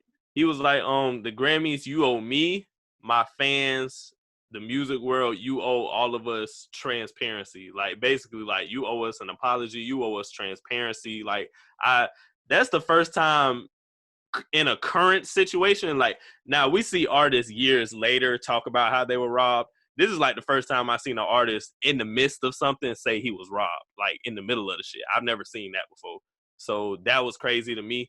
But Nicki Minaj came out and said something. She talked about the year that everybody know Nicki should have won Best New Artist that year for the Grammys, but they gave it to Bon Iver or whatever his name is. And Nicki had 7 top Billboard songs all in that one year. And she was the clear winner for that award, but they gave it to somebody else who only had like 3 songs, but who was in the industry. He was well known as a great artist, so they felt like he was the one who should have won the award. And then Drake spoke out like a couple hours ago, I think, and said we just need to create our own lane and our own type of award. Damn, bro. How? Just a few months ago, we were saying fuck the Grammys. And then when the Grammys dropped their award list, we up in arms like, oh my goodness, this person ain't on. But we just said 5 months ago we didn't give a Oh fuck. yeah, it's still fuck the Grammys. I'm just saying, like it's So why still we just. upset when people get screwed then? I think it's just because it's still baffling to me. Like even when we know it's fuck the Grammys, like it's still baffling to me. Honestly, Because we've heard many people, you know what I'm saying? The Drake said, but even Freddie Gibbs said fuck the Grammys at one point. Even on the latest album, he said fuck the Grammys. So it's like even all these people say fuck the Grammys, but when the Kanye pissed on his Grammy. It's like Kanye pissed on his Grammy. Yeah, he pissing on his Grammy. So it's like, come on, man. We can't put too much stock in the Grammys or put no stock in the Grammys, and then when they drop their list, put stock in it. What have I been saying for the longest? If I was a music artist, I would hold way more weight to BET Award. If I'm being that I'm black and I'm not in the majority, I'm a minority, I'm holding more weight with my BET Award than I ever would a Grammy. Because this is from my people. This is from people I know culturally understand who lead the world when it comes to setting the trends musically and culturally and shit like that. But that's the problem with the rappers in this generation. They don't put enough stock in it, bro. Oh yeah, they don't. They don't put enough stock in it. People who win the BET Awards don't even show up. But y'all showing up for the Grammys though. Y'all showing up to lose a Grammy. But y'all ain't showing up for a BET Award. Y'all showing up to sit in the stands and have them give y'all the middle finger to y'all face and not let y'all win awards that y'all know y'all should win, or not nominate y'all for awards that y'all should be at least nominated for. And y'all sit there for 2-3 hours, just like the rest of us sitting home watching y'all watch them give each other awards. Like, that's how it feels a lot of time. And they let some of y'all perform so y'all can have that highlight spot, you know what I'm saying? But we got to put more weight onto the BET Awards and shit, try to start a different type of award show for us. Start another brand of awards. I mean, we already have 2, and they don't pay attention to either of them, bro. We have the hip hop and we got BET. We got the Soul Train Awards, we got the Hip Hop Awards, and we got the regular BET Awards. And they don't care about none of them, but they care about the Grammys. Makes no sense, bro. So it's just like, you know what I'm saying? If you ain't gonna put stock in your own, bro, but you giving stock to them, it's like we can never go back, and we can't say, damn, how do I want to say this? We can't just go back to having BET Awards mean something if the people who are making the music don't care about them. Right. We can't go back to them. I feel like at one point people actually did care about. Oh yeah, it was a whole era. That's what I'm saying. That we was really into the BET. Like, when was the last time like you were really into the BET? That's what I'm saying. Yeah. I agree. It's like every now and then I might be like, ooh, I'm gonna watch that. Like, I don't actually want to watch the whole thing anymore. It's just certain parts I want to watch now. But like when we were younger, I was glued to the BET Awards. I was glued to the Hip Hop Awards. Like, I was just glued to it all for the most part. So only time I went off was when Deborah Lee came on. I was like, man, I gotta get the hell off here, man. I know the gospel about to be after this. I gotta get off. Let's move on though, bro. I want to talk about this Gucci and Jeezy versus before we move on, bro. Very eventful. Yeah, last week it was a war. It was a social media war. You was either with Snowman, like me, or you was with Big Cat LaFleur, Gucci Man. You know, you had to pick a side. You had to pick a side last week, and I seen a lot of people pick sides that I tried to tell them, look, Gucci is way more influential than Jeezy will ever be. But Jeezy has more hits. Like, we're not gonna act stupid with that. Jeezy is the better rapper and has more hits. Gucci put a lot of people in the game, and he's influenced the game so much. And he was a first with a lot of stuff, but musically, Jeezy has run laps around him repeatedly. But I do want to say this: the fact that he played Truth, and both verses of Truth. Come on. And I didn't want to hear that bullshit Jeezy was spewing. I ain't want to hear that bullshit at all, bro. I did not want to hear none of that bullshit. The fact, the whole night, Jeezy was acting like he wasn't the one that put the bounty on my nigga Gucci head. He was acting like he was just so high and mighty. You the one who tried to get my nigga knocked off. Let's not forget you tried to get my nigga knocked off. He killed that nigga because you was sending somebody to kill him. Let's not forget. But in Gucci's book that Gucci came out with, I want to say 2016, 2017, Gucci talked about how he wanted to make amends with Jeezy. Like, Gucci has actually wanted to kind of squash this for a minute. Gucci just wanted to be able to talk his shit and then be like, okay. He just wanted to get everything off his chest and be like, okay, now that I said what I wanted to say to your face, now we can put it in the dirt.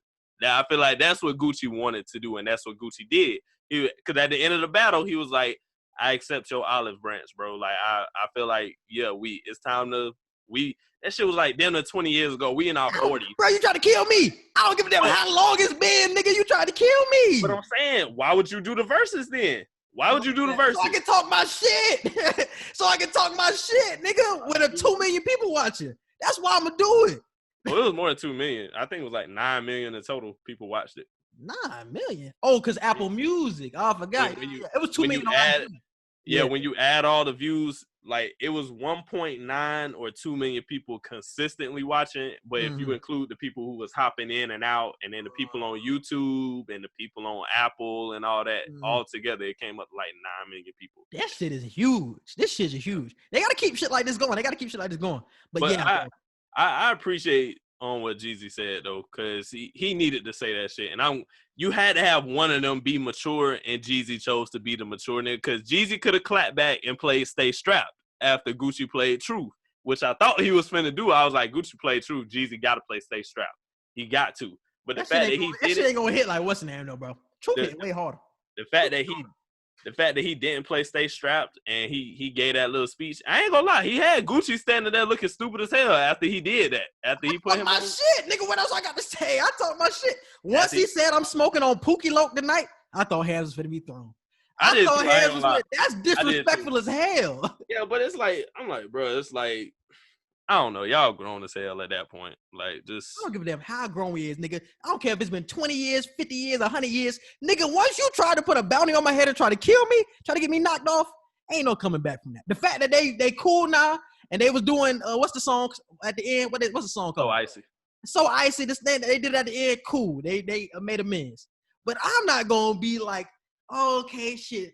Buddy. No, I ain't saying they need to be buddy or nothing like that. I feel like they made a grown man decision to say we don't got beef no more. At least to say that. Now, are them niggas cool? I ain't finna say that either. But it's like, hey, from a business standpoint, I can stand to be in the same room with you again, at least. Like, at the very least, I could be in the same room with you on some business shit. That's the relationship that they kind of have again. Do I like you? No. Am I cool with you? No. But do I have beef with you? Nah, I ain't that no more. Hey, man, I see some funny shit. Somebody had tweeted after the verses. Somebody was like, man, who wrote this feel-good ass script? Like, we ain't come to see this shit, man. We wanted to see some real shit. That shit was hilarious. Bro, them niggas is in their 40s, bro. And they both married. They both got kids. It's like, why do we want to see violence? Like, why? That shit was funny as hell. That nigga, who wrote this feel-good ass Because script? we already know if one of them... We didn't want to see violence, but we definitely didn't expect them niggas to come together, though. Like, because let's say that night, after the verses, something would have happened to one of them. Everybody would have been so upset and been like, I can't believe, like, they still doing this petty ass shit, blah, blah. We would have been on some Black Lives Matter shit if Gucci would have got injured or dead, or Jeezy would have got injured or dead. That's the first thing everybody would have been saying, damn, like, I can't believe such really did that. So we instigate the beef and the violence a lot of times, but then let something would have actually happened. We didn't instigate anything. We didn't accept this versus for Gucci. We didn't accept this versus for Gucci. Yes, we did. We didn't instigate anything. Everybody who accepted it. Everyone wanted this to happen, though. Huh? Everybody wanted this to happen. I wanted to see this.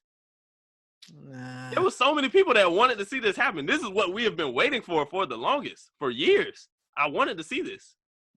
I needed this versus to happen. So who you want next, then, bro? Who you want next on the board, on the agenda? Who I want next? Chris Brown and Usher ain't never gonna happen because Chris Brown just feel like he don't need to battle nobody. They were saying Bow Wow should try and go against somebody, but Bow Wow said, I just literally don't want to do it. Like, I just want to be a fan and watch. Like Drake versus Wayne. Why are we playing? Why are we playing around? Oh, that's not gonna happen. We need Drake versus Wayne. Drake not gonna do it. You got to be realistic. Drake is not going to do that shit. Drake will beat him, but why not? Drake's not going to do it. Drake don't be doing shit, bro. Like, Drake be chilling, bro. Drake, I agree. I would love that. I would love nothing more than to see Drake versus we thought that shit broke the internet. Drake and Wayne would the internet would freeze. That's how hard it would go. Like they would probably have 5 million views on Instagram. Not even gonna lie to you. Mm-hmm. Yeah, we need Drake versus Wayne. It was somebody trying to be realistic. Niggas was talking about Gotti and Dolph. They want to see that come together. Now that's not happening. That's gonna be violence for real. That's not happening. See, at least Gucci just shoot up his truck not too long ago. Gucci didn't actually get shot. Dolph actually got shot several times, and we all know Gotti is the one that sent that. Yeah. So if Dolph, for any reason, sit in the same room with this man, it's not gonna end well. It's not. It's not at all. I want Rick Homie to go up against somebody. With Jeezy, it was like, okay, you sent the attempt, but the attempt failed, and you didn't put a scratch on me. With Dolph, it's like you sent an attempt, and they actually hit me. Like I actually got shot. I got bullet wounds to prove it. I'm still alive on my Tupac shit, but nah, my nigga, I can't even stand by you. Because Dolph definitely gonna play with your bitch, and Gotti ain't got nothing to respond with that with. He has nothing to respond to that, and the verses will be over at that moment. That's true. Damn, I seen another one, but I kind of forgot that bit now. It was a lot of good suggestions though after the verses. I definitely need to keep this shit up. I fuck with it. Anything else for entertainment? Nah, that was it really. All right, bro. So let's finish it off with Pass the Aux. What you got for song of the week? I've been listening to that Big Sean Detroit 2 album again. What's the name of the last song? Damn, what's the name of the last song? Hold on. I got it right here. Still I Rise. That's what it was. All right. And I got Threat to Society by 2 Chainz. We're listening to that album, man. Heavy this week. So definitely got to go with that 2 Chainz. Isn't 2 Chainz about to drop something new? Yeah. I thought I heard that. He dropping that new? Okay. He got something new coming out. Oh, biggest announcement of the week. The GOAT is coming back. No Ceilings 3 will be dropping Friday. Lil Wayne. I don't care about that Trump shit. We're talking musically right now. I'm excited for this. As a person, I don't really give a damn what Wayne does. But musically, we are talking about the GOAT right now. And No Ceilings 3. The GOAT is coming to save 2020. And the other GOAT, Drake, will be starting off 2021 with Certified Lover Boy. We need dropping it this Friday? Yes, this Friday, right after Thanksgiving. I can't be excited for a Wayne album, bro. Not no more. I can't. Why? I can't, bro. It's too many great niggas out here just to be like, oh, Wayne dropping. Oh my goodness. It's like I'm not rushing to listen to a Wayne album. I'm not. I am. I'm not. I am. It's too many good niggas out here for Wayne. When Wayne was hot, a lot of niggas wasn't hot. It was Wayne was running a lot of shit, and he really didn't have any competition. He has competition now, and he's not the same Wayne. Whoa! What? You gonna? Wayne has always had competition and still running circles. He wasn't running circles, and nobody else was in competition. Who was in competition? He came up in the era where you had Jeezy, you had T.I., you had Gucci, all in their prime. That's 3 trap niggas right there. Man, and then you got people like Eminem was still dropping fire around that time. You had 50 Cent. You had prime Kanye. Them niggas was fire. I don't want to hear all that, man. I don't want to hear all that shit. You had a lot of prime niggas during Wayne prime era. What are you talking about? Not like this era, bro. This era, that nigga Wayne would be touched, bro. He would be touched this era, bro. Now that he's the old nigga now. I'm talking about if Wayne was rapping like that in this era. You talking about prime? No, he's running circles. The same way he was running circles then, he be running circles now. I'm telling you. Man, I don't believe it. And that's why I say I'm not listening to a Wayne album. Nope. Even if it was prime Wayne, not listen. Yeah. Not in this era, bro. Too much good shit. I'm not gonna disrespect him. He started a lot of shit. He made a lot of these niggas now, a lot of these little niggas. He started all this shit. But no, if Wayne was just dropped like prime Wayne in this era, I'm telling you, he would be touched. I can't agree. I can't. I agree, bro. I agree. All right, bro. Do you have anything else to say for Past the Ox? No, that's it. Yeah, bro, that's it for me. You can hit him with the social media. You can follow us on Twitter at QE Podcast 1. You can follow us on Instagram at Q_N_E_podcast. You can follow and like our Facebook page, Q&E Podcast. Don't forget to subscribe to our YouTube channel. Click the notification bell so you can see anytime that we drop anytime that we drop new episodes. Our email, QANDEpodcast@gmail.com, for any business inquiries, questions, concerns, fan mail. We'll get back to you on there as soon as possible. You can follow Quincy on Twitter at Q_Hicks3. You can follow me at EdgarMartin97. You can follow Quincy on Instagram at QHicksProduction. And you can follow me at EdgarMartinOfficial. And shout out to MTMV Sports. Yes, and you can subscribe to us on all of our podcast platforms. We're on Apple Podcasts, Google Podcasts, Spotify, and iHeartRadio. So definitely subscribe over there. Subscribe to our YouTube. Subscribe to my YouTube. Type in Quincy Hicks into the search bar. I'm the first name that pops up. Definitely subscribe, and I think that's it for all the updates. But we appreciate y'all for listening, and we out. Peace.